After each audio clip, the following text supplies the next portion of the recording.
Mungu awabariki. Que Dieu vous bénisse. Mungu awabariki. Je suis réellement dans la joie. Niko kweli katika furaha. Que Dieu bénisse le bien-aimé frère Vonda. Mungu abariki ndugu Vonda. Qui bénisse tous les bien-aimés. Abariki pia wa ndugu wote. Pourquoi je suis très content? Kwa nini ninaye furaha sana? Parce que ce moment, nous l'avions entendu depuis très longtemps. Kwani muda tulingoja muda mrefu sana. Et nous qui sommes venus ici, ça fait 20 ans que je suis dans ce pays. Sisi tumekwisha kuwa na miaka 20 katika nchi hii. Quand nous sommes arrivés, tout était sec ici. Tulipofika biote bilikuwa benye kukauka kabisa. Mon bien-aimé frère Michel Kitenge, Mpendwa wangu ndugu Michel Kitenge, qui a été avec nous aussi dans les débuts, na yule ambaye alikuwa pamoja nasi mwanzo huko, tout était sec. Biote bilikuwa benye kukauka. Frère Michel me disait, mais qu'est-ce que vous faites? Circulez, allez prêcher. Ndugu Michel alikuwa ananiuliza, kwa nini mnafanya nini? Msimtembee. Parce qu'il venait d'Afrique. Kwa sababu alikuwa bado angaika natoka Afrika. Mais Dieu a son temps. Lakini Mungu yuko na wakati wake. Voilà, ça c'est le temps de Dieu. Hii sasa ndio wakati wa Mungu. Voir beaucoup de ministres comme ça. Kuona wa huduma wengi kama vile hivi. Frère Toubilan de là-bas. Ndugu Toubilan on kule. a cheminé. Frère Lambert. Ndugu Lambert. Je vois beaucoup de visages. Naona sura nyingi. C'est une très bonne chose. Ni kitu kizuri kabisa. Je suis convaincu. Nina hakika que le Seigneur est dans la chose. Ya kwamba Mungu yuko ndani ya hii kitu. Et quand le Seigneur est dans la chose, na Mungu akiwa ndani ya kitu, il faut laisser le Seigneur faire ce qu'il doit faire. Inafaa kumwachilia Bwana afanye kile ambacho anastahili kufanya. Oui, les réunions des ministres c'est important. Mkutaniko ya bahubiri ni ya lazima. Et je vous exhorte à soutenir toujours ce que le Seigneur fait. Na ninamisi mkamatilie kabisa kile Bwana anafanya. La citation que notre bien-aimé frère a lue. Na ile msemo wa ndugu alisoma, de voir ce genre de rencontres se multiplier. Kuona mikutano kama vile hiyo kuendelea na kuzaidi. Oui et amen. Mimi nasema ndio na amina. C'est très important. Na ni ya muhimu. Parce que le but des ministères, kwa sababu shabaha ya mahuduma, parce qu'on a parlé des ministères, kwa sababu tulisemea juu ya mahuduma, les buts des ministères, ukomo ya mahuduma, c'est pour arriver à l'unité de la foi. Ni juu ya kufikia umoja wa imani. C'est pour amener gens à la stature de l'homme parfait. Na ni kupeleka watu katika kimo ya mtu mkamilifu. C'est pour avoir un même langage. Ili kufikia kuwa na lugha moja, kusema kumoja. Il n'y a qu'un seul Seigneur. Kuna Bwana mmoja. Il n'y a qu'un seul esprit. Kuna roho moja. Mais qui opère différemment. Na inaotenda namna kuachana. Et nous pouvons le voir tout de suite dans l'écriture. Na tutaweza kuisoma haraka. 1 Corinthiens au chapitre 12. Katika Wakorinto wa kwanza sura yake ya 12. Et nous allons seulement juste partager certains nombres d'écritures. Je prêche beaucoup avec beaucoup d'écritures. Tutaweza kugawana maandiko la parole de Dieu elle est précieuse. Kwani neno la Mungu ni ya dhamani. La Bible ici, c'est la parole de Dieu. Biblia hii ni neno la Mungu. C'est ça la volonté parfaite de Dieu. Njo mapenzi kamilifu ya Mungu. Et nous lisons le verset 4. Tunasoma mstari wa 4. Il y a donc diversité de dons, mais le même esprit. Kuna utofauti ya mazawadi lakini roho mmoja tu. Bien-aimé, vous pouvez vous asseoir. Ndugu mnaweza kukaa tu. Et là j'ai commenté juste mais avec des écritures. Hiyo nous allons lire l'écriture. Na jaribu tu kufasiria tu. Voilà. Il y a diversité de dons mais le même esprit. Kuna utofauti ya mazawadi lakini roho mmoja tu. Il y a diversité de ministères mais le même Seigneur. Kuna utofauti ya huduma lakini Bwana ni mmoja. Il y a diversité d'opérations mais le même Dieu. Qui opère tout en tous. Kuna utofauti ya utendaji lakini Mungu ni mmoja tu anayetenda kwa kati ya wote. Anayetenda vyote kati ya wote. Et le verset 9. Mstari wa 9. À un autre la foi. Kwa mmoja imani. Le verset 11. Mstari wa 11. Un seul et même esprit opère toutes ces choses, les distribuant à chacun en particulier comme il veut. Roho mmoja na roho mmoja anayetenda hivi vyote mukuigawa kwa kila mmoja kwa kipekee kadiri jinsi anataka. Amen. Donc on fait attention. tunafanya qui angalisho. distribue. Ni Mungu ndiye anayegawa Comme il veut. vile anataka. À l'un, il donne ça. Kwa huyu anapatia À l'autre, hii, il donne kwa ça. mwingine anapatia hii. Et le verset 12, Na mstari wa il 12 dit, car comme le corps est un et a plusieurs membres, et comme tous les membres du corps, malgré leur nombre, ne forment qu'un seul corps, ainsi en est-il de Christ. Ainsi. Donc, kwa sababu kama vile mwili ni mmoja na ina viungo nyingi, kama vile viungo vyote vya mwili, japokuwa hesabu yao yote inaunda tu mwili mmoja, na hivi vile vile ndivyo hivyo na Kristo. donc, l'Esprit nous conduit à comparer l'œuvre à un corps. Roho anatuongoza kulinganisha kazi na mwili. Et le corps, il n'a qu'un esprit. Mwili ana roho moja tu, Mais il y a plusieurs membres. lakini kuna viungo vingi. Il y a le doigt, Kuna vidole, il y a l'œil, kuna jicho, il y a le pied. kuna miguu. Et s'il y avait deux esprits dans l'homme, Kama kungelikuwa roho mbili ndani ya mtu, on dit que l'homme est possédé. watasema huyu mtu ni mwenye kushikwa na pepo. Un homme normal, il n'a que l'esprit de cet homme-là. Mtu mwenye kuwa na akili sawa eko tu na roho ya ule mtu. Donc nous comparons. Hein. Tunalinganisha. Et maintenant, comment se passent les membres du corps? Sasa viungo vinafanya je? Ils se reconnaissent Vinatambuana et se respectent. na inaheshimiana, Et ils travaillent tous pour une même cause. na vyote vinatumika kwa pamoja juu ya lengo moja tu. Si on me jetait une pierre ici, Kama mtu ananitupia jiwe, l'œil va voir, jicho litaona, il va communiquer au cerveau. pale atapeleka ile habari kwenye Le cerveau. cerveau va dire au corps d'esquiver. Cerveau ataambia mwili kwepa. Le bras va essayer de protéger. Mkono atajaribu kukinga. C'est l'exemple que le Saint-Esprit nous donne. Ndiyo mfano ambaye Roho Mtakatifu anatupatia. Il n'y a pas de membres Hakuna viungo qui se combattent dans le corps. ambao inagombana mmoja kwa wengine katika mwili. On te jette la pierre, Wanakutupia jiwe, la main prend la pierre et tape sur la tête. mgono inachukua ile jiwe tena kupika kwenye kichwa. Vous allez dire, cet homme est fou. Utasema huyu mtu ni mwenda wazimu, ni mwenye kichaa. Il y a des actions dans la marche Kuna matendo katika mwenendo qu'on peut qualifier de folie parmi les ministres. ambao itaweza kuonekana kama vile ni wenda mazimu kati ya watumishi. Donc les ministères dans le corps Mahuduma ndani ya mwili sont différents. iko tofauti. Mais on les reconnaît comment? Sasa inatambulikana C'est je? le même esprit. Ni roho moja Ils se reconnaissent, ambao inatambuana wamoja ils kwa se wengine respectent, na wanaheshimiana wamoja kwa ils se wengine soutiennent. na wanashikamana. Quand le doigt est malade, Kidole tout kinapogonjwa, le corps mwili wote travaille pour cette inaanza douleur. kufanya kazi juu ya ile maumivu kwenye kidole. Que Dieu vous bénisse. Mungu awabariki. C'était pour montrer que ces réunions, c'est important. Ilikuwa tu juu ya kuonesha kama mikutano kama vile Pour ni que ya nous lazima, puissions toujours nous réconforter. ili sote tutiane nguvu. C'est ce que Frère Branham dit. Ndiyo kile ndugu Branham anasema. Que Dieu vous bénisse. Mungu awabariki. Et je vais encore commenter sur l'écriture d'introduction. Na Chaque écriture est devenue très précieuse. tajaribu tena kuzungumzia andiko ambao tulisoma katika kiingilio. Quelle bonne écriture! Ni andiko gani nzuri? L'écriture dit, Andiko inasema là où deux, c'est Matthieu 18, 20, là où ni deux ou trois sont Mathayo réunis, 18 12, asema wawili wanaokusanyika mjina langu niko pamoja nao. donc même l'écriture d'introduction, Hata andiko ya kiingilio, même les cantiques, hata nyimbo, quand nous nous réunissons au nom de Jésus-Christ, tunapokusanyika nous croyons que c'est le Saint-Esprit déjà qui travaille. tunaamini ya kwamba Roho Mtakatifu yuko mkazi. Alléluia.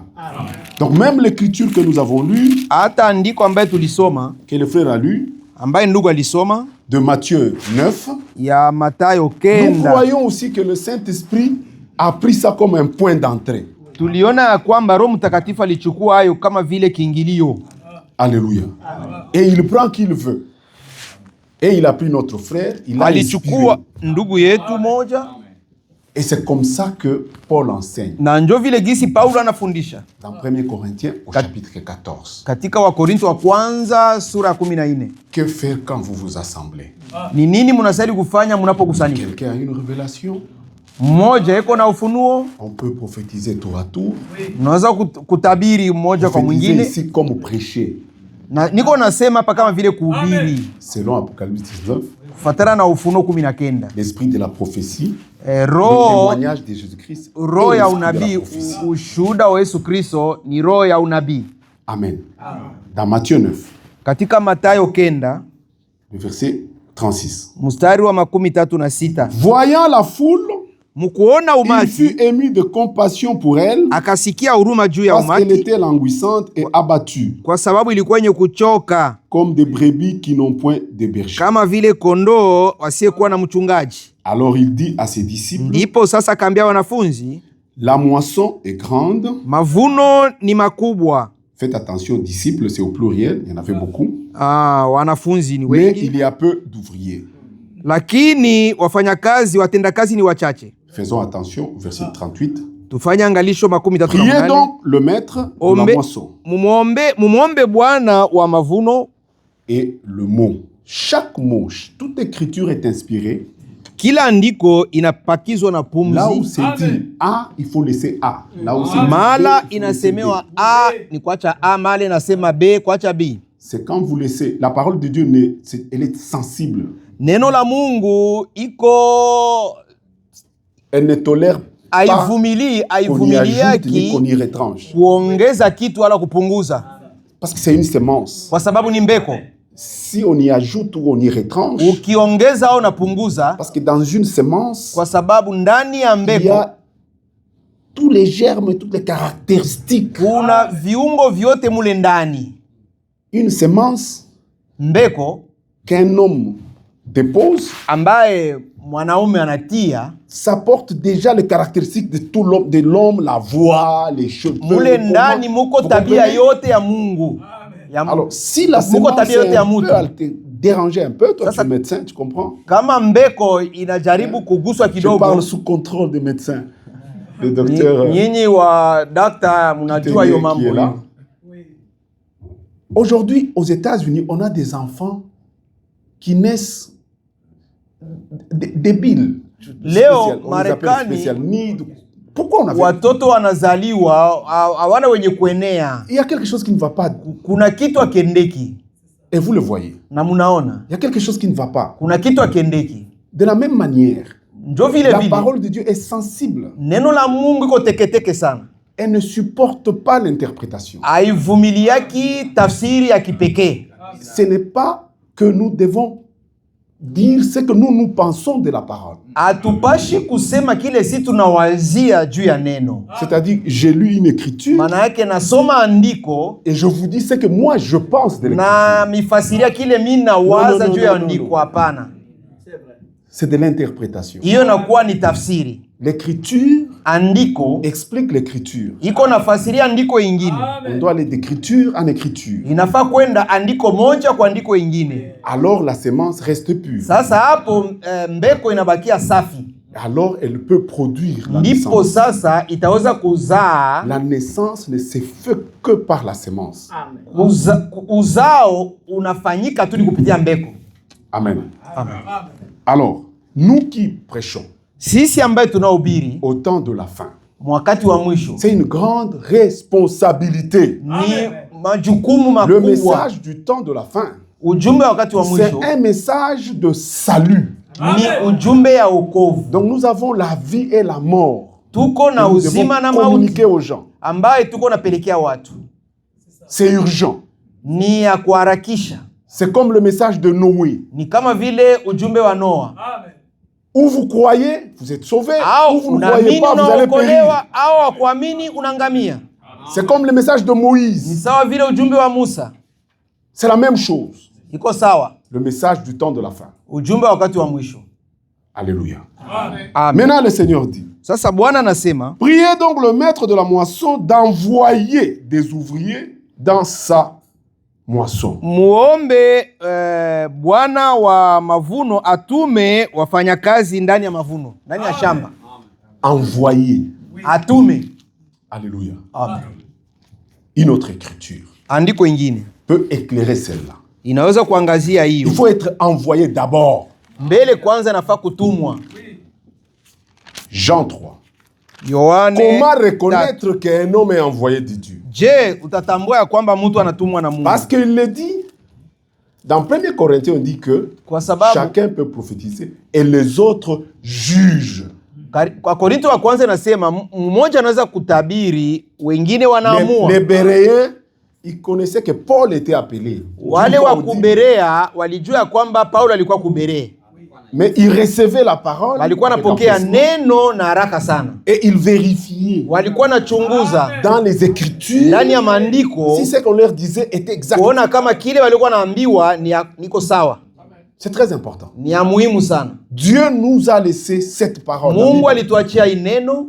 Et le message du temps de la fin, na ujumbe wakati wa mwisho, c'est la révélation de Jésus-Christ. Ni ufunuo wa Yesu Kristo. Et Jésus-Christ, c'est la parole. Na Yesu Kristo ni neno. Et l'épouse à la fin na bibi harusi kumwisho sera une épouse parole. Atakuwa bibi harusi neno. Et son nom sera la parole de Dieu. Na jina lake itakuwa neno la Mungu. Maintenant, comment connaître quelqu'un envoyé de Dieu? Sasa je kutambua ya kwamba mtu alitumwa na Mungu? Nous le lisons dans Jean au chapitre 3. Tunasoma katika Yohane 3. Le verset 34. Mstari wa 34. Car celui que Dieu a envoyé, kwani yule ambaye Mungu alituma, dit les paroles de Dieu. Anasemaka maneno ya Mungu. Amen. Ce n'est pas parce que je suis en cravate. Sio kwa sababu navaa koti. Ce n'est pas parce que je dis que je suis prédicateur. Sio kwa sababu nasema ya kwamba mimi ni mhubiri. Non. Hapana. L'appel, c'est dans le cœur. Iko ndani ya moyo. Qu'est-ce que Dieu avait vu? Mungu alionaka nini? Et Dieu nous a appelés déjà avant la fondation. Na Mungu alituita hapo kabla ya kutia misingi ya ulimwengu. Comment Dieu peut appeler quelqu'un? Namna gani Mungu anaweza kuita mtu? Lui qui est omniscient et omniprésent. Yeye ambaye anajua mambo mbele ya kufanyika na yeye tena iko mali popote. Quand cet homme a des confusions dans la parole de Dieu. Ikiwa kama huyo mtu angaliki na mvurugo maneno ya Mungu. Alors c'est pas Dieu. Dieu qui connaissait toutes choses Mungu ambaye alikuwa mkujua mambo yote avait déjà vu dans le cœur de celui qui est envoyé ndani ya moyo ya ule ambaye atakayetuma qui ne croirait que la vérité. Kwamba huyo mtu ataenda kuamini tu. Et Dieu a scellé son cœur à l'appel. Na Mungu akatia muhuri moyo wake. C'est ainsi que par l'appel, ndipo sasa kupitia wito les prédicateurs ou les lévites sont saints par leur appel. Mhubiri eko takatifu kupitia wito yake. C'est notre dans la marche, ce que nous prêchons, kile tuko na hubiri prouve que réellement Dieu a vu ce que Dieu avait vu. Iko naonesha kabisa kile Mungu alionaka huko. Amen. Amen. Un homme envoyé de Dieu, mtu ambaye anatumwa na Mungu. Alléluia. Amen. Et c'était l'exhortation de Paul à Tite. Hiyo iliyokuwa onyo ambao Paulo alitolea Tito. Tite chapitre 2. Tito sura yake ya pili. Il dit, anasema, pour toi Tite, kwa wewe Tito, verset 1, dis seulement Tito, les choses qui sont conformes à la saine doctrine. Amen. Tito sura yake ya pili mstari wa kwanza. Kwa wewe sema tu mambo ile yenye kuambatana na mafundisho yenye kuwa safi. Amen. Qu'est-ce que c'est que la saine doctrine? Ni nini mafundisho safi? C'est la parole de Dieu. Ni neno la Mungu telle qu'elle a été révélée. Vile gisi ilifunuliwa. Sans ajouter, pasipo kuongeza, sans retrancher, pasipo kupunguza, sans tordre le sens. Pasipo kuharibu maana yake. Amen. Alléluia. Amen. Voilà notre responsabilité. Hiyo ndio majukumu yetu. Amen. La parole de Dieu. Neno la Mungu. Quelle est le caractéristique de la parole de Dieu? Tabia ya neno la Mungu ni gani? Deutéronome au chapitre 4. Kumbukumbu la Torati sura yake ya 4. Le verset 2. Mustari wa pili. Vous n'ajouterez rien à ce que je vous prescris. Hamutaongeza kitu kwa kile ambao Et vous n'en namiagiza, retrancherez rien. na hamutapunguza mo kitu, Mais vous observerez le commandement de l'Éternel votre Dieu tel que je vous l'ai prescrit. lakini mutashika amri ya Bwana Mungu wenu kadiri gisi na miagiza na miandikia. Deutéronome 12, Kumbukumbu la Torati 12. le verset 32. Mustari wa 32. Vous observerez et vous mettrez en pratique toutes les choses que je vous ordonne. yote ambao namiagiza, Vous n'y ajouterez rien hamutaongeza kitu et vous n'en retrancherez rien. wala kupunguza kitu. Proverbe 30. Mezali 30. Le verset 6, je crois. Mustari wa 6 nadhani.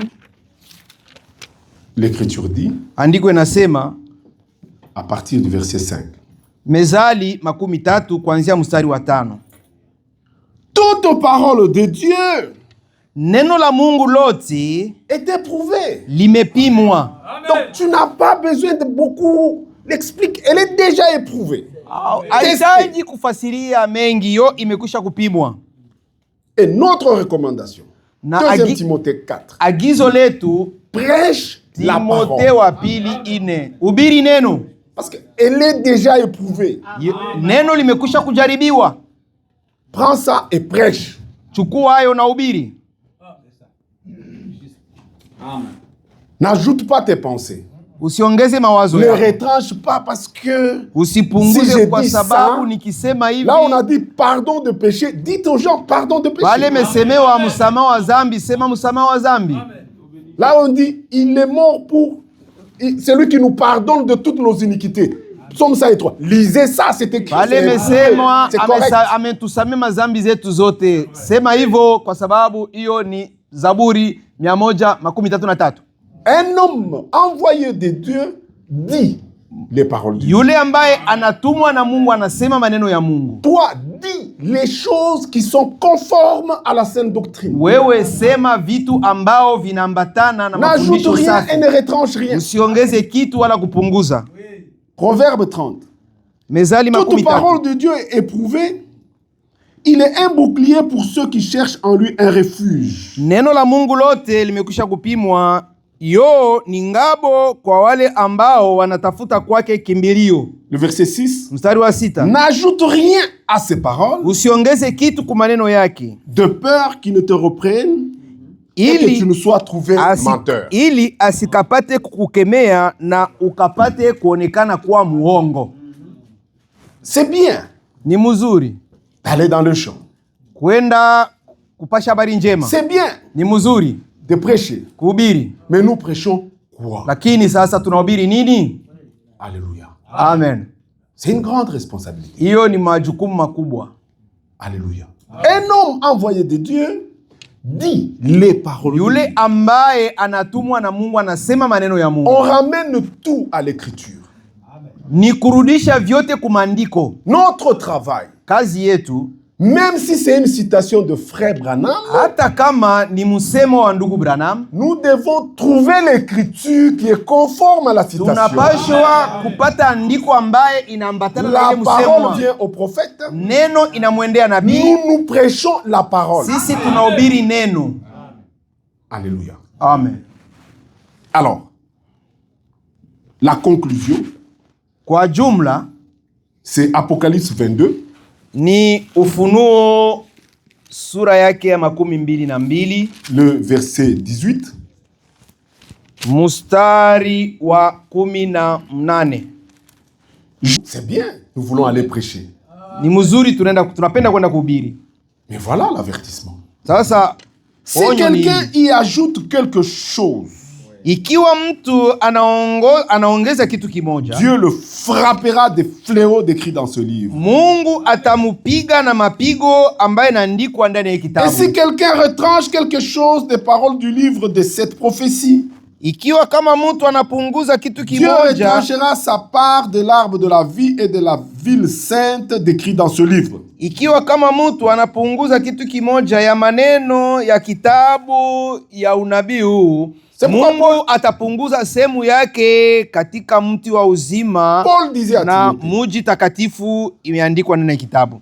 veille sur toi-même Kesha juu yako we mwenyewe et sur ton enseignement. na juu ya mafundisho yako. Amen. Il disait, efforce-toi Alisema ujikaze de te présenter upate kuonekana comme un ouvrier kama vile qui mfanyakazi n'a pas à rougir mwenyewe ana na lawama et qui dispense na mwenye kufundisha droitement katika hali ya la kunyooka parole de la vérité. neno la ukweli.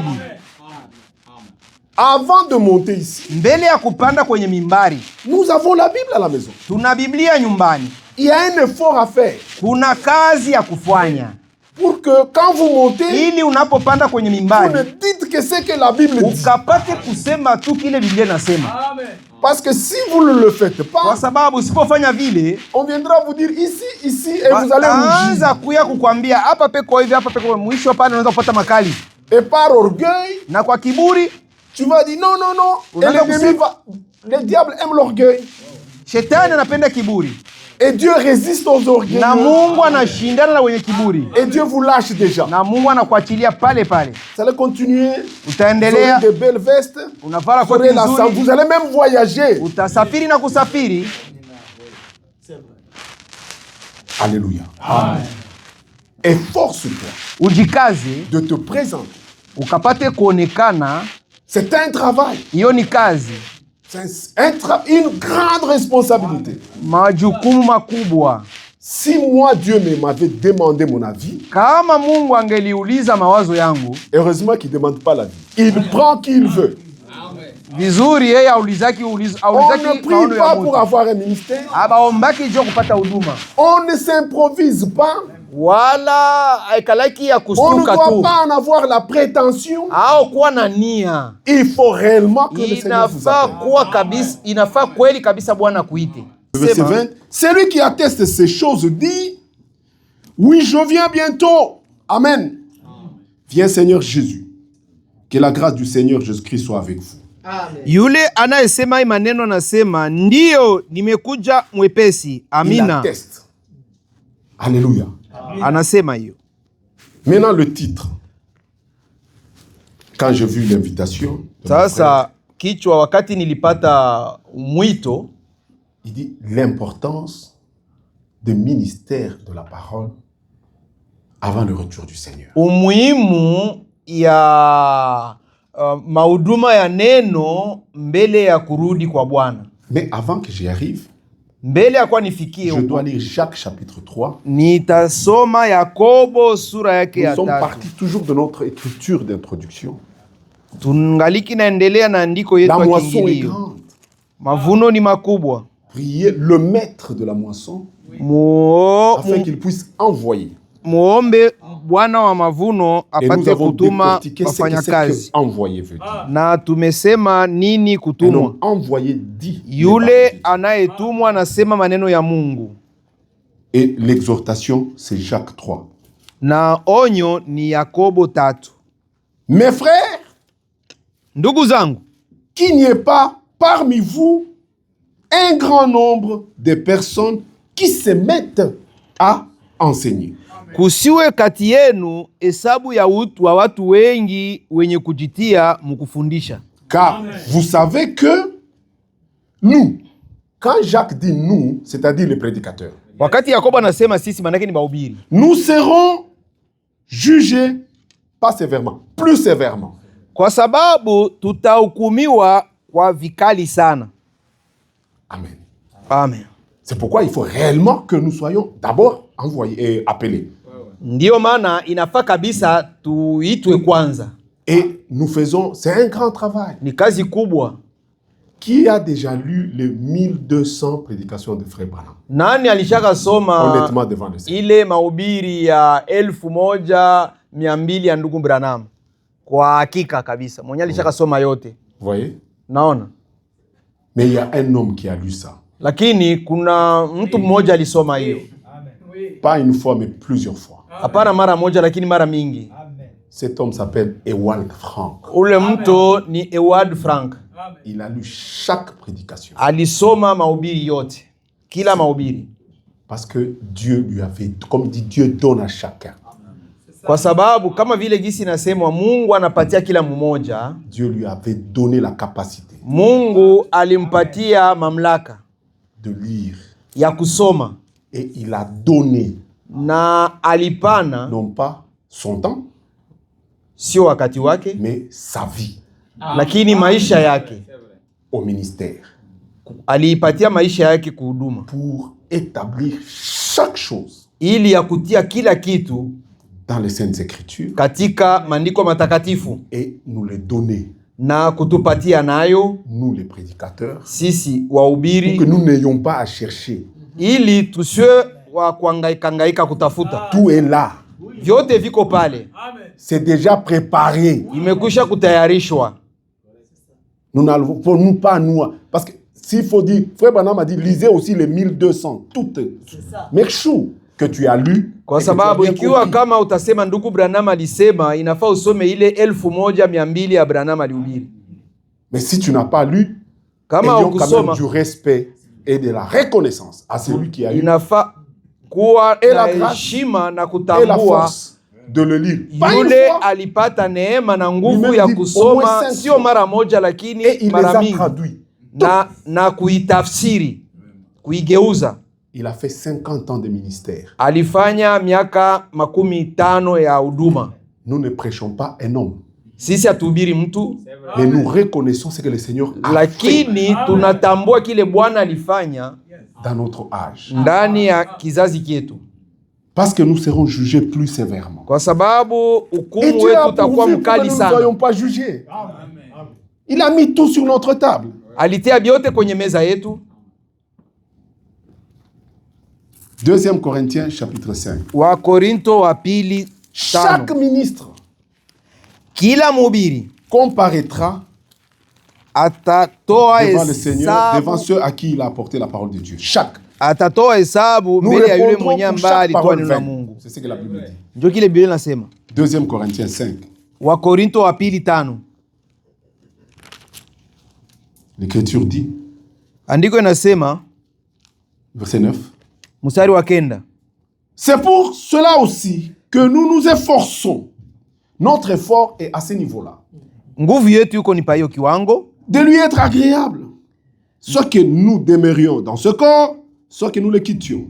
Ndiko maana ndio hiyo ni juu ya hiyo ya kwamba tunajikaza ili tumupendeze, sio ikiwa wakati tunapokaa katika hii mwili au wakati tunapoondoka toka katika hii mwili. Car il nous faut tous comparaître devant le tribunal de Christ, afin que chacun reçoive selon le bien ou le mal qu'il aurait fait étant dans son corps. Donc nous répondrons. Kwa sababu tutapatikana sote mbele ya kiti cha hukumu cha Kristo, ili kila mmoja wetu akapate kutoa hesabu juu ya mema au mabaya ambayo alifanya alipokuwa katika mwili wake. On prie le Seigneur, tunaomba Bwana, le maître de la moisson, Bwana wa mavuno, pour qu'il envoie, ili atume, et ceux qui sont envoyés, na wale ambao wanatumwa, ils disent les paroles de Dieu. Wanasema maneno ya Mungu. Maintenant, sasa, pourquoi? Parce que l'Écriture dit. Donc, le sujet, c'est l'importance du ministère. Déjà, on a déjà balayé, on a montré. Tungo ni umuhimu ya mahuduma. Parce qu'à la fin, kwa sababu kumwisho, les ministères mahuduma que nous savons, ambaye tunajua, c'est pour restaurer. Ni juu ya kurudisha. C'est pour que les choses soient comme au commencement. Ili bitu bipate kuwa kama vile kwa mwanzo. Parce qu'on prie le maître de la moisson. Kwa sababu tunaomba Bwana wa mashamba. Il a bien laissé les choses.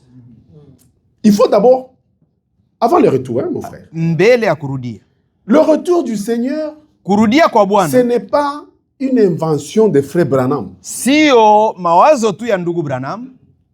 Les êtres célestes l'ont témoigné, acte 1. Viumbe vya kumbingu viliweza kuishuhudia katika Matendo ya kwanza. C'est Jésus que vous voyez reviendra de la même manière qu'il part. Huyu Ça, ce Yesu sont les ambaye êtres célestes. munaona atarudia namuna gisi muko nani kunaenda.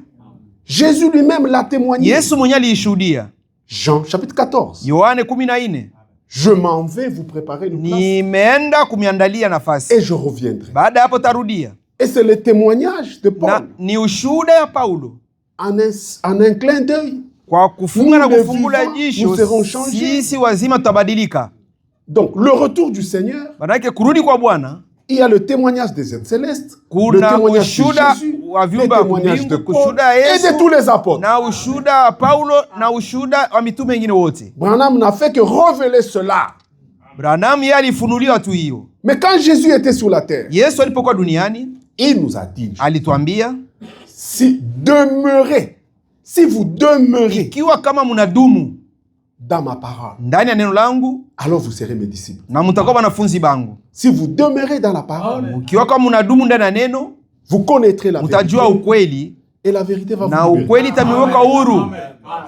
Alléluia. Amen. Ça, c'est ce qu'il a dit. Hiyo ndiye alisema. Demeurez, Jean 8. Yohane 8. Il a dit aussi, Alisema pia, dans Jean 16, Yohane 16, quel est le signe que vous avez le Saint-Esprit? ni alama gani ya kwamba uko na Roho Mtakatifu? Dans cet âge, dans ce message. Mwii ujumbe.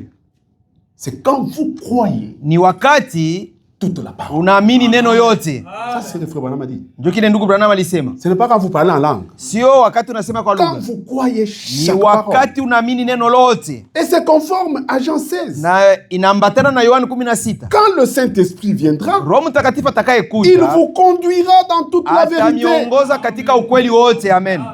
Jean 17, 17. Yohane 17. Voilà la vérité. Ndio ukweli. C'est la parole. Ni neno. C'est elle qui sanctifie. Ndio inatakasa. Alléluia. Donc quand le Seigneur revient, Bwana il atakaporudi doit trouver son église anapasha kukuta kanisa lake telle qu'il avait laissée. kadiri aliiacha, Et il a pourvu un ministère. na Il a envoyé un prophète. alituma nabii, aliandaa ramener. mahuduma juu ya kurudisha, Alléluia. C'est pour rétablir. ni juu ya kutengeneza. C'est ce que l'Écriture nous dit. Ndiyo andiko inasema Dans Matthieu 17, katika Mathayo 17 le verset 9, mstari wa 9, le Seigneur dit, Bwana anasema quand il parle d'Élie, wakati anaposema juu ya Élie, Eliya, c'est ce message, Eliya ujumbe, il dit ceci, anasema hivyo. le verset 11, Mstari wa 11, il répondit, Matthieu 17, il est vrai qu'Élie doit venir et rétablir toutes choses. Mathayo 17:11 akajibu, ni kweli Eliya atakuja kutengeneza vitu vyote. Ikutengeneza? Hiyo retablir, kutengeneza. Okay. Kurudisha, kutengeneza. Tunaona kutengeneza. Oh, tu peux amener une voiture chez le mécanicien, on a quand même réparé, mais ça fait... Vous comprenez? Comme on a seulement kutengeneza, yeah, c'était comme ça, et puis rétablir, donc kuirudisha vile ilikuwa kumwanzo. Amen. Est-ce que vous comprenez? Amen. Oui. Nous réparons, non. Le Seigneur veut que nous puissions rétablir. Tunatengeneza ndio, Ce qui lakini a été Bwana anapenda turudishe. établi. Kurudisha, Amen. kurekebisha, Ah, ni vile. kurejesha, kurejesha. Parce que, à son retour, Kwa sababu wakati il atarudi, vient chercher une épouse. anakuja kutafuta bibi harusi. Son épouse s'est préparée. Bibi harusi amejiandaa. Maintenant, regardez cette épouse. Jean, sur l'île de Patmos, avait déjà vu tout le Sasa angalia développement. bibi harusi Yohane kwenye kisanga cha Patemo aliona mbali sana. Quand le Seigneur revient, Wakati Bwana anakuja, regardez dans Apocalypse 19, angalieni katika Ufunuo le 19, verset 11. Ufunuo 19 mstari wa 11. Puis je vis le ciel ouvert, Kisha nikaona mbingu wazi. et voici parut un cheval blanc. Tazama kukaonekana mpanda farasi mweupe. Celui qui les montait s'appelle Fidèle. Yule aliyekuwa na mpaa anaitwa Véritable. mwaminifu na wa kweli, Et il juge et combat avec justice. na ana hukumu na kupigana vita kwa haki. Le verset 13. Mstari wa 13. Et il était revêtu d'un vêtement teint de sang, na alivaa vazi ambao imetiliwa son doa ya nom damu. est la parole de Dieu. Jina lake ni neno la Mungu. Amen. Amen. C'est la parole de Dieu. Ni neno la Mungu. Alléluia. Amen. Jean témoigne ça. Yohane anayashuhudia. Jean chapitre 1. Yohane sura yake ya kwanza. Au commencement était la parole. Katika mwanzo kulikuwa neno. Donc nous voyons à la fin Tunaona kumwisho son nom, jina la parole de lake Dieu. neno la Mungu. Nous le voyons au commencement. Tunaona kumwanzo, Au commencement était la parole, kumwanzo alikuwa neno, et la parole était avec Dieu, na neno lilikuwa pamoja na Mungu, et la parole était Dieu. na neno alikuwa Mungu. C'est pourquoi un homme de Dieu Ndiyo maana dit les paroles de Dieu. mtumishi wa Mungu anasema maneno ya Mungu, Parce qu'à la fin, kwa sababu kumwisho ça sera l'épouse parole. Son nom même, c'est la parole de Dieu. bibi harusi neno, jina lake neno la Mungu. Au commencement, c'était la parole. Katika mwanzo kulikuwa neno. Nous commençons dans Psaume 90. Tunaanza katika Zaburi D'éternité en éternité, tu es Dieu. milele na milele wewe ni Mungu. Éternité qui n'a ni commencement ni fin. Umilele ambaye haina mwanzo wala mwisho, wewe unatoka. Il entre dans le temps. Anaingia kwenye nyakati. Au commencement, Mwanzo il y avait la parole. kulikuwa neno. À la fin, Kumwisho, d'abord pendant wakati l'incarnation de cette parole. hii neno inavaa mwili. C'est le verset 14. Ni mstari wa 14. Et la parole Na neno a été faite chair. alivaa mwili Et elle a habité parmi nous, na alikaa katikati yetu, pleine de grâce et de vérité. yenye kujaa neema na ukweli. Alléluia. Amen. Cette parole, Hii neno c'est ça. ndiyo hii. En résumé, la Kwa Bible kifupi, Biblia est notre absolu. ndiyo msingi letu. Branham n'est pas notre absolu. Branham sio msingi wetu. Frank n'est pas notre absolu. Frank sio msingi wetu. La parole est notre absolu. Neno ndiye msingi Et letu. la parole est dans la Bible. Na neno iko ndani ya Biblia. Et nous prêchons la parole. Na tunahubiri neno. Parce qu'il faut que nous prêchions, Kwa sababu inafaa tuhubiri que les gens aient la foi. ili watu wawe na imani. Parce que les choses de Dieu Kwa sababu s'obtiennent par la foi. vitu vya Mungu vinapatikana kupitia imani. Romains 10. Waroma Et la 10. foi, Na imani ce n'est pas une foi qui a commencé à Iowa, à sio Atlanta. imani Parce ambayo que ilianza Paul Iowa dit au dans 1 Corinthiens Atlanta. 14, Kwa est-ce sababu que c'est de chez vous que la parole est sortie? Paulo anasema katika Wakorinto wa 14 anasema eti ni kwenu neno la Mungu litoka? Il n'y a pas la foi des Congolais, Hakuna la foi imani des ya Kolwezi, Wakongomani ya la foi de Wakolwezi. ceci. C'est une Imani ya perversion. hivi. Hiyo ni Il n'y uharibifu. a qu'une seule foi. Imani ni mmoja tu. Jude dit, Yuda nous anasema combattons pour la foi tunapikana kwa qui a ajili ya été imani transmise une fois ambaye pour toutes. ilitolewa mara moja kwa lote. Nous sommes là pour combattre pour cette foi. Tunapigana juu ya hiyo imani. Et cette foi est ancrée Na hiyo imani msingi dans wake la parole. ni ndani ya neno. Romains 10 dit, la Waroma foi vient de ce que l'on entend, 10 anasema pas de ce que imani l'on entend des paroles des prédicateurs. inatoka kwa kile tunasikia, sio kile kenye kutoka mkinywa mhubiri. Hapana. Romains 10, Yohane 10, Waroma 10 il dit ceci, anasema hivyo. la foi vient de ce que l'on entend. Imani inatoka mkile ambaye Ce tunasikia, que l'on entend de la parole de Dieu. kile ambaye tunasikia kutoka kwa neno Pour la ceux qui vont Mungu. croire, il y a le mot envoyé ici, le verset 15. Kuna neno kutumwa hapa mstari wa 15. Et comment y aura-t-il des prédicateurs? Le verset 15. Je, kutakuwa wahubiri S'ils ne sont pas envoyés. kama abakutumwa? Jean 3, que Yohane nous avons 3, lu. Un homme envoyé dit. yule ambaye anatumwa anasema paroles de Dieu. maneno ya Mungu. Alors, selon qu'il est écrit, qui sont beaux les pieds de ceux qui annoncent la paix, de ceux qui annoncent de bonnes nouvelles. Vile gisi imeandikwa ni njema miguu ya wale ambaye wanayetangaza habari ya salama. Et les gens ne croient pas. Na watu hawaamini. Le verset 17. Ainsi la foi vient de ce que l'on entend, et ce que l'on entend vient de la parole des prédicateurs.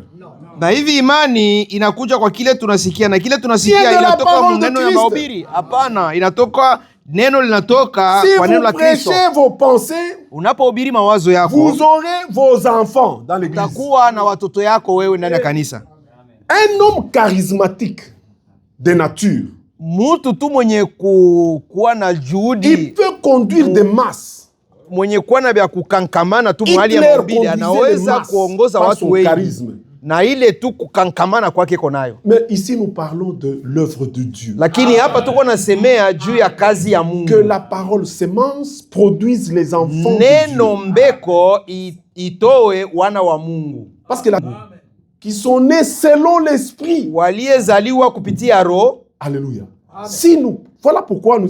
Ah, un enfant de Dieu fait ça. Mais il n'a jamais été un enfant de Dieu dès le départ. Ndio maana C'était un enfant tunasema de l'église. huyo ni mwana wa Mungu. Kufanya kitendo kama hivyo ni kweli, sio mtoto ya Mungu, kwa Quand sababu la huyo ni mwana wa sémence est kanisa. prêchée dans sa pureté, elle Mbeko produira... inapohubiriwa katika des usafi enfants de wake Dieu. itazaa wana wa Mungu, Parce que c'est la loi de Dieu, kwa Genèse chapitre sababu 1. hiyo ni sheria ya Mungu. Chaque Mwanzo sura ya sémence kwanza. se reproduit selon son espèce. Kila mbeko itazidishana kufuatana na aina yake. Amen. Amen. Vous prêchez vos pensées, vous produirez plein. Mais ça sera vos enfants, les enfants de Ukihubiri l'église. mawazo yako utazaa wengi, watakuwa Nous voulons tu produire des watoto wa enfants de kanisa. Dieu. Sisi tunapenda Avec kuzaa la wana wa sémence Mungu parole. kupitia mbeko neno. Alléluia. Amen. Maintenant, Sasa le frère a parlé de quelque chose de très important. ndugu alisema kitu kimoja kia lazima, Qu'il faut l'argent. inafaa fedha. L'or et l'argent appartiennent à Dieu. Fedha na dhahabu ni ya Mungu. Alléluia. Les dîmes et les offrandes Cha kumi na matoleo na n'ont sadaka qu'un seul but, ina lengo moja tu, c'est la proclamation de l'évangile. ni juu ya kutangaza habari njema. Les dîmes, ce n'est pas pour que les pasteurs puissent s'enrichir. Cha kumi sio juu mchungaji aanze kutajirika nayo. Malachie chapitre 3. Malaki sura yake ya 3 anasema Le verset hivi, 10. mstari wa 10, Apportez à la maison du trésor toutes les dîmes, afin qu'il y ait de la nourriture. leteni cha kumi zote Dans ma ndani ya maison. nyumba ya Mungu ili kuwe na chakula ndani ya nyumba yangu. Dîmes et offrandes, c'est connecté directement à la nourriture. Cha kumi na sadaka yo kweli kabisa inaelekea chakula, Et cette nourriture, na hiyo chakula Jésus a dit dans Matthieu 4, Yesu alisema katika l'homme ne Mathayo vivra 4, pas seulement de pain, mtu hataishi tu kwa mais mkate, de toute parole lakini kwa kila neno qui sort non de la bouche du prédicateur, mais de la bouche inayotoka de Dieu. sio mkinywa ya mhubiri, lakini mkinywa ya Mungu. Amen. Amen. Dîmes, offrandes, Cha c'est kumi pour na sadaka la parole de Dieu. ni juu ya neno ya Mungu. Maintenant, Sasa nous vivons dans un temps tunaishi wakati ambao où le Seigneur, Bwana il y a des promesses de notre temps. kuna mahadi kwa Quelle est la wakati promesse wetu. aussi de notre temps? Sasa ni ahadi gani Une juu des ya promesses, wakati wetu? c'est Amos chapitre 8, Ni Amos 8, comme du temps de Joseph, kama dans vile Genèse 49. wakati wa Yosefu Il a eu la vision de 7 années d'abondance. Et alipata cette ono année de ya sécheresse. miaka 7 ya wingi na miaka 7 ya ukame, Et Pharaon lui a dit, na Farao alimwambia, comme toi tu comprends, vile gisi je te unaelewa mets comme ça, tu vas gérer. na kutia sasa wewe Joseph était usimamie, responsable du dépôt uwe mwenye kuangalia hii nourriture. hazina ya chakula, pour que au temps de la ili disette, wakati wa lui njaa pouvait avec sagesse yeye angeliweza distribuer. kupitia hekima kugawa. Alléluia. Le prophète a emmagasiné la nourriture. Nabii alikusanya chakula. La parole de Dieu de tout le temps, ça a toujours été représenté par la nourriture. Neno la C'est ça Mungu le ya wakati langage wote spirituel. inigalaka damanishwa, inigalaka naonekana kama vile chakula mwa wakati. Alors ici, Sasa hapa le verset 11 d'Amos 8, mustari voici les ya jours viennent, dit le kwanza. Seigneur l'Éternel, où j'enverrai la famine dans le pays. Tazama wakati ambaye Non pas la nitatuma disette du njaa pain katika nchi, et la soif de l'eau, sio kiu ya maji Mais au la njaa ya faim mkate, et la soif lakini d'entendre les njaa paroles de l'Éternel. na kiu ya kusikia neno la Bwana. Prêchez, oui, tout le monde. Il y en aura même. Il y a aussi une Hubiri, promesse. wengi Il y watakuwa, aura beaucoup, kutakuwa beaucoup. wengi. Mais il y aura la faim Lakini kutakuwa njaa d'entendre ya le kusikia véritable parole de Dieu. neno la Mungu la kweli, Parce que les hommes envoyés de Dieu, eux disent. kwa sababu wale ambao wanatumwa na parole de Dieu. Mungu wanasema tu neno ya Mungu. Amen. Amen. Et c'est ce qu'il dit. Na ndio Kenya anasema hapa, Ils seront errants d'une mer à l'autre, watakuwa du septentrion à kutangatanga l'orient, toka bari moja Ils kwenda iront bari ça et là nyingine, pour mashariki na chercher magharibi, la parole de l'Éternel. juu ya kutafuta neno la Bwana. Il y en a qui vont à la montagne. Wengine watapanda milimani, Il y en a qui vont ici. wengine wataenda huko. J'ai assisté à des prédicateurs. Niliona wahubiri, Un prédicateur, mhubiri pour prêcher, il doit chercher les exemples, des histoires. kwa kuhubiri Non. atatafuta Il y a mifano eu un nini. temps d'abondance. La Kulikuwa nourriture wakati wa est là. kukusanya chakula, iko pale. On ne peut pas avoir des prédicateurs qui racontent leur vie ou leurs histoires à la Hatuwezi chaîne. kuwa na Ce n'est wahubiri pas ba possible kwanza dans ces temps. kuhadisia C'est maisha plein yao de mkanisa. nourriture. Chakula iko tele.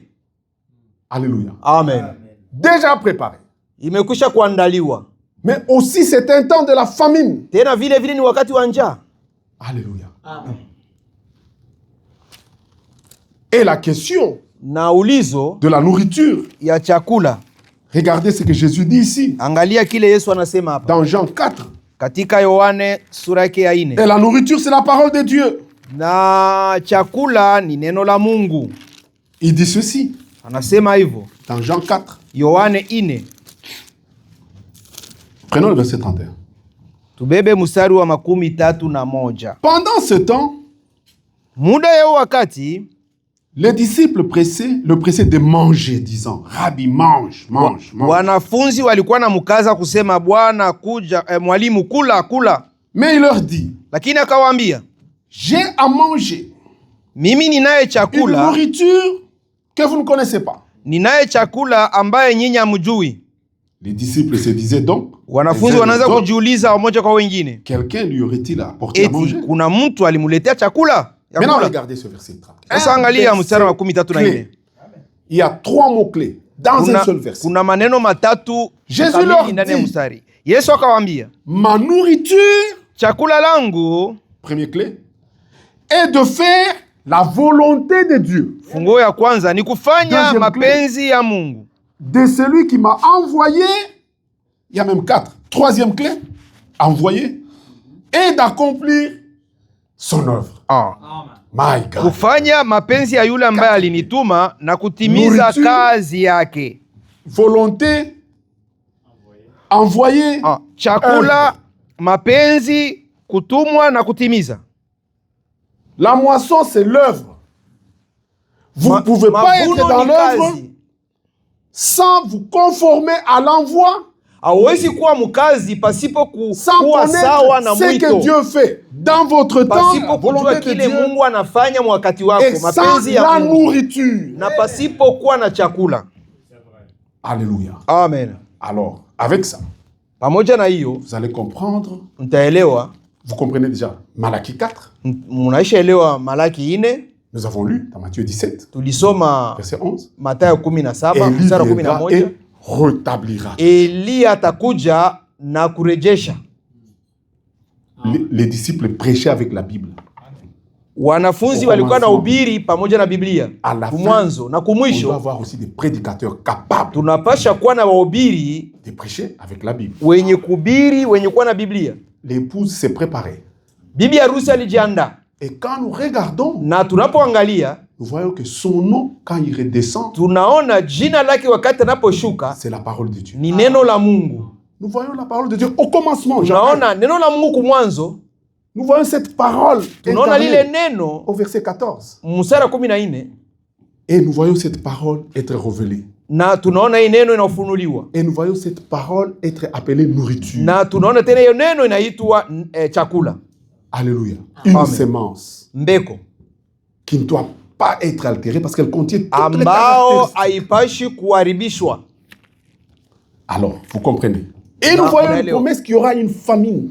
Na tunaona ahadi ya kwamba kutakuwa njaa. D'entendre les paroles Ya de Dieu. kusikia maneno ya Mungu. Et pendant cette famine, Na muda ya hiyo comme du njaa, temps de Joseph, kama vile wakati wa on Yosefu, a emmagasiné la nourriture. walilundika machakula Et cette nourriture doit être distribuée. na hiyo chakula inapasha Alors, kugawiwa. là, nous terminons avec Matthieu 24. Na hapo tunamaliza na Mathayo 24. L'Écriture dit, Andiko inasema, quel est donc le serviteur fidèle et prudent?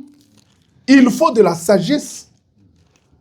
Parce qu'on avait dit à Joseph, kwa sababu alimwambia Yosefu, quand Joseph a vu la vision, wakati Yosefu aliona ono, Pharaon il dit donc choisissons donc un homme intelligent et sage. Farao anasema tutafute mtu mwenye kuwa na akili na hekima, yule ambaye atakaweza kuchunga chakula. Il faut de la sagesse Inafaa hekima pour gérer juu ya kuweza le temps kuichunga d'abondance. wakati wa wingi. Nous le voyons même dans nos vies. Tunaona tena ni maisha yetu. Surtout nous les Africains. Oh, il avait beaucoup d'argent, ces messieurs-là. Alikuwa na pesa nyingi sana huyu bwana huyu. L'argent, beaucoup de femmes, toute la famille, tous les villages à la maison. Pesa et puis un temps, nyingi, wake wengi, watoto plus. wengi. Quand nous venons ici, nous voyons des Tunapokuja compagnies qui ont existé depuis 100 ans. Et nous y voyons qu'ils ont mis de l'intelligence. Tunaona wale hao watu waliweza kuwa na akili. Alléluia. Amen.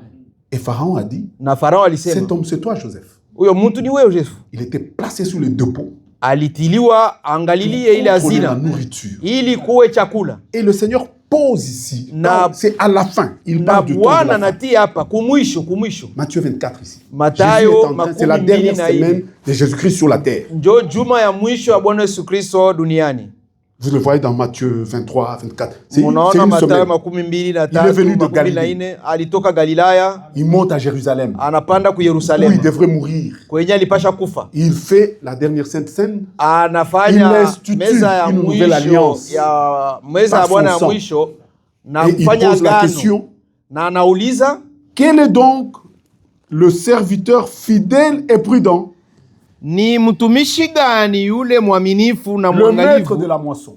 Amen. awe Le maître, là. Il revient ici. kumutia juu Que ya son kuweza maître kulinda mazao, A établi sur ces gens ambaye bwana wake Pour leur alimweka donner juu ya watu wake, la nourriture. juu ya kuwagawa chakula Alléluia. Au temps convenable. mwakati unaoenea. Cette écriture, Hii andiko c'est notre temps. ni wakati wetu, C'est la volonté de Dieu. ni mapenzi ya Mungu. Ma nourriture Chakula yangu est de faire la volonté ni kufanya de mapenzi celui qui m'a ya envoyé yule ambaye alinituma pour accomplir son œuvre. ili ya kutimiza kazi yake. On ne s'envoie pas dans l'œuvre de Dieu. Abajitumaki mukazi ya Mungu, C'est une mission divine. ni kazi ya kiungu. Amen. Allez Nendeni prêcher la parole. ubirini, mukahubiri neno. C'est une mission divine. Ni Comme le frère kazi ya l'a dit. kiungu, vile ndugu alisema. Mais le Seigneur a dit, Bwana alisema, frère, je vais prendre 3 minutes de plus. Juste ndugu, 3. nachukua dakika 3 zaidi. Que Dieu te bénisse, mon frère. Mungu akubariki ndugu. Acte chapitre 1, Matendo ya Mitume, le verset 8, bien-aimé. Matendo ya Mitume Le Seigneur sura yake dit, ya kwanza mstari wa mais vous 8. recevrez une puissance, le Saint-Esprit survenant sur vous, bien-aimés. Et vous serez mes témoins à Jérusalem, dans toute la Judée, dans la Samarie, jusqu'à Iowa. Amen. Na Alléluia. mutapokea uwezo Roho C'est Mtakatifu le Seigneur qui a kuja donné la juu mission, le yenu, maître de la moisson. na nyinyi mutakuwa C'est lui qui a washuhuda parlé de la kuanzia nourriture, de la Yerusalema, volonté. Yudea Alléluia. hata kumipaka C'est ya lui qui pose Samaria la kudunia question. kote. Quel est donc le serviteur que son maître a établi? Yule ndiye ambaye aliutoa Il ulizo faut kusema connaître la volonté de Dieu, ni nani yule mwenyewe Bwana wake respecter alimtia, la décision de Dieu. kujua mapenzi ya Mungu, kuheshimu Dieu mpango a ya Mungu. établi un ministère puissant Mungu alitia utumishi juu ya watu wake, pour nous enseigner, juu ya kutufundisha, pour distribuer la juu ya nourriture. kugawa chakula. Alléluia. Amen. Afin que la parole de Dieu puisse être Ili répandue. neno la Mungu lipate kusambazwa, Et seulement la parole de Dieu, neno la Mungu tu, pour qu'à la fin, ili kumwisho nous puissions dire comme Paul, tupate kusema kama vile Paulo après avoir prêché, kisha kuhubiri. je crois que j'aurais besoin juste d'une minute, bien aimé, pour expliquer. Nadhani naweza kupata dakika Deuxième moja. Corinthiens, chapitre 3. Wa Korinto wa pili sura ya Quand nous 3. prêchons la véritable parole de Dieu, Tunapohubiri neno la Mungu la kweli, nous pouvons dire comme Paul. tunaweza kusema kama vile Paulo. Deuxième Corinthiens 3. Wa Korinto wa pili Ça sera une 3 parole dans les gens. itakuwa neno Les ndani ya gens watu. seront une parole manifestée dans l'épouse. Watu watakuwa neno yenye kuonekana na bibi Parce que harusi, l'écriture dit l'épouse et l'esprit dit viens. kwa sababu andiko inasema bibi harusi na roho anasema Et kuja, l'épouse, na bibi harusi c'est comme Ève au ni kama commencement. vile Eva kumwanzo. Quand Adam s'est réveillé, Adamu quand alipoamshwa, il a regardé Ève, alipowatazama il a Eva dit, akasema, l'os de mes os, mfupa mifupa chair de yangu, ma chair. nyama ya nyama yangu. l'épouse à la fin Bibi doit être comme le pour bibi parole. harusi kumwisho anapasha kuwa kama Et vile Paul bwana pouvait harusi. dire, Neno il na dit, Paulo anasema 2 Corinthiens 3, wa Korinto wa pili 3, commençons-nous de nouveau à nous recommander nous-mêmes? tunaanza C'est pas quelque chose que sasa nous kujituma sie wenyewe, Ou avons-nous besoin, comme quelques-uns, des lettres de recommandation au auprès de vous? tuna lazima kama vile wengine wote mabarua Ou ya de kuweza votre part? kuwatuma au kutoka kwa kwetu sisi? C'est vous qui êtes notre lettre, Ni nyinyi ndiye vibarua vyetu, écrite dans nos cœurs, imeandikwa ndani ya mioyo yetu, connue et lue de tous les yenye hommes. kujulikana na kusomewa na watu wote. Donc la parole que nous prêchons, Manake neno tunahubiri quand elle est semée pure, inapopandwa elle va safi produire les enfants de la parole. itazaa wana wa neno. Les gens peuvent le Watu voir, wataweza ils kuwatazama peuvent lire ça. na kusoma hao. Vous êtes, verset 3, manifestement une lettre de Christ, Nyinyi kabisa kabisa, écrite par notre ministère, nyinyi kabisa kabisa ni non barua avec de l'encre, mais avec l'Esprit de Dieu vivant, non sur des tables de pierre, mais sur des tables de chair sur les cœurs. nini kabisa kabisa ni barua ya Kristo yenye kuandikwa kupitia utumishi wetu, sio kwa kalamu, lakini kwa Roho ya Mungu hai, mwenye kuwa hai, sio kwa mbao ya majiwe, lakini kwenye mbao ya nyama juu ya mioyo.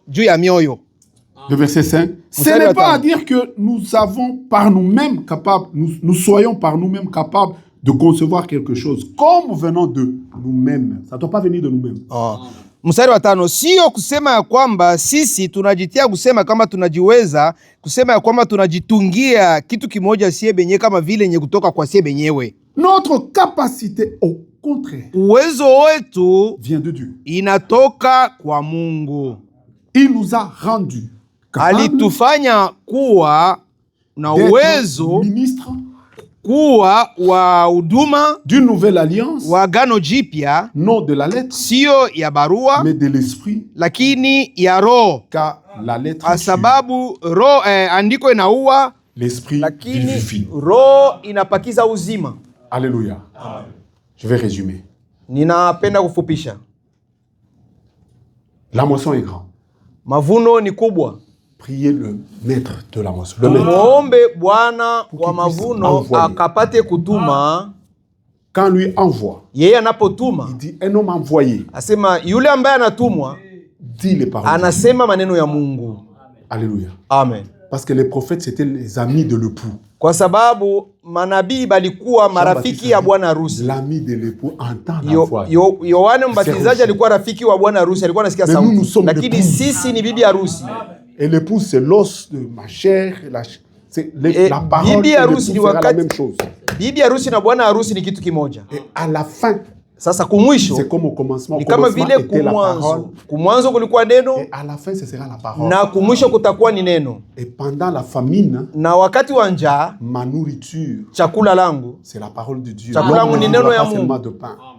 mtu aishi tu kwa Toute mkate. parole de Dieu est inspirée. Neno la Mungu lote lenye kupakizwa Proverbe uzima. 30, la Mezali parole de 13, Dieu neno la Mungu est éprouvée. ni yenye kupimwa. Prêchons la parole de Dieu. Tuhubiri neno la Mungu. Que Dieu vous bénisse. Mungu awabariki. Merci beaucoup, mon bien-aimé. Ok. Mungu abariki ndugu yetu. na abariki neno ambayo tulisikia. Quand nous nous réunissons, Tunapokusanyika c'est pour écouter la parole de Dieu.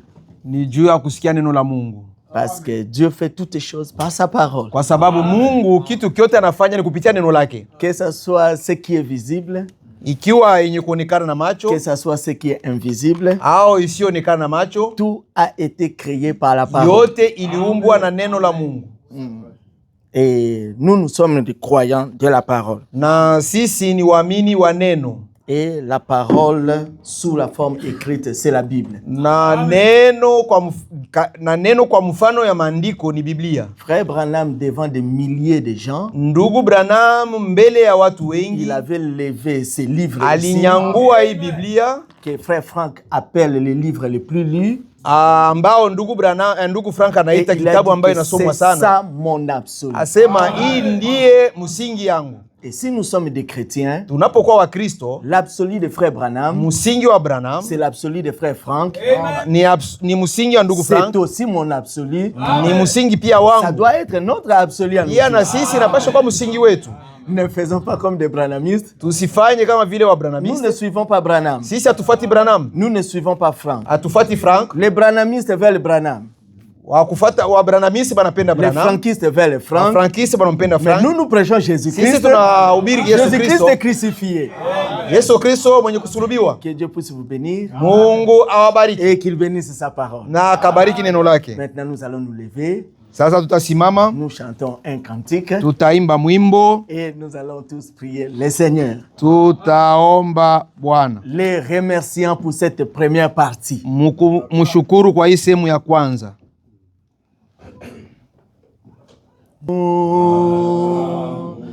Nzambe malamu, Nzambe malamu, malamu ponanga. Nzambe malamu, Nzambe malamu, Nzambe malamu, malamu onanga. Dieu est bon. Il est bon. Dieu est bon. Il est bon. Dieu est bon. Il est bon pour moi. Dieu est bon. Il est bon. Dieu est bon. Il est bon. Dieu est bon. Il est bon pour moi. Mungu ni mwema. Mungu ni mwema. Mungu ni mwema. Ni mwema kwangu. Mungu ni mwema. Mungu ni mwema. Mungu ni mwema. Ni mwema kwangu. God is so good. God is so good. He's so good to me.